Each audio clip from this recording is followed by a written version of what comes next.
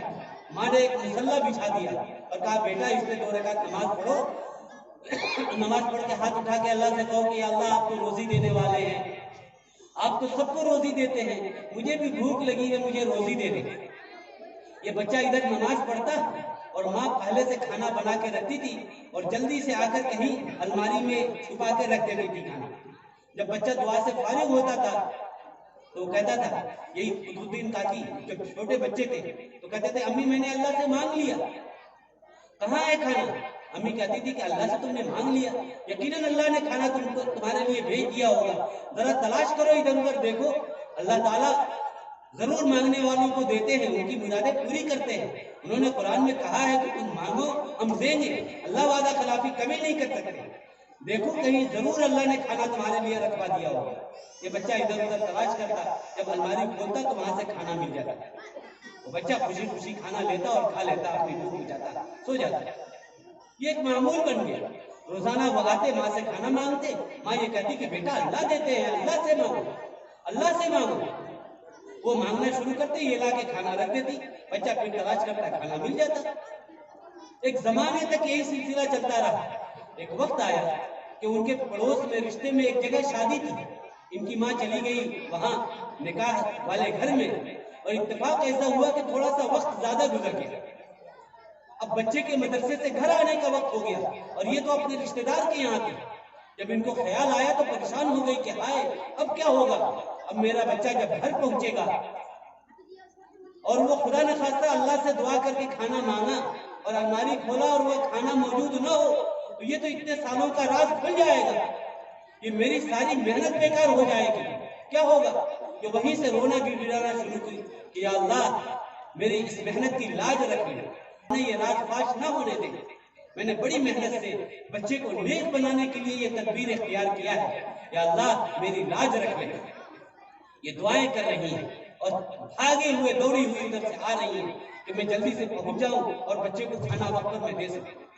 جب یہ گھر پہنچی لیکن آتے آتے تاخیر ہو چکی تھی، دیکھا کہ وہ بچہ بستر پہ جا کے سویا ہوا ہے، دوڑ کے پہنچی، بچے کو بوسہ لیا، اٹھایا بچے کو کہ میرے لال تمہیں بھوک لگی ہوگی، آج تو بڑی تاخیر ہو گئی۔ بچہ جب نیند سے بیدار ہوا تو کہا نہیں امی مجھے بھوک نہیں لگی ہوئی ہے، ابھی تو تھوڑی دیر پہلے ہی تو میں کھانا کھا کے سویا ہوں۔ تو کہا کھانا کھا لیا تم نے؟ کہا کہ ہاں۔ کس طرح، کہاں ملا کھانا تم کو؟ کہا امی کھانا تو اللہ دیتے ہیں نا، آپ ہی نے تو سکھایا تھا کہ کھانا اللہ دیتے ہیں، جب بھوک لگے تو اللہ سے مصلہ بچھا کر 2 رکعت نفل پڑھنا اور اللہ سے مانگنا، اللہ کھانا رکھوا دیں گے۔ تو میں بھی اسکول سے آیا، آپ بھی نہیں تھی، میں نے جلدی سے وضو کیا، مصلہ بچھایا، 2 رکعت نماز پڑھی اور میں نے اللہ سے کہا کہ یا اللہ مجھے بھوک لگی ہے، امی بھی آج نہیں ہے، یا اللہ کھانا تو آپ ہی دیتے ہیں نا، روزی تو آپ دیتے ہیں، یہ روزی مجھے دے دیجئے، مجھے بھوک لگی ہے، مجھے کھانا عطا کر دیجئے۔ نماز پڑھا، دعا کیا، اس کے بعد الماری کو میں دیکھا تو اس میں کھانا رکھا ہوا تھا، لیکن امی آج عجیب بات ہے کہ اور دنوں کے کھانے میں جو لذت مجھے ملتی تھی، آج کے کھانے میں لذت اس سے کئی گنا زیادہ تھا۔ یہ بہت لذیذ کھانا آج اللہ نے مجھے کھلایا۔ انہوں نے اللہ کا شکر ادا کیا کہ یا اللہ آپ نے میری اس محنت کی لاج رکھ دی۔ اندازہ کریں کچھ زمانے میں مائیں کیسی ہوتی تھی، کوئی بچہ جھوٹ بولتا تھا تو ماں کہتی تھی تمہارے منہ سے بدبو آ رہی ہے، تاکہ بچہ جھوٹ بولنے کی عادت چھوڑ دے۔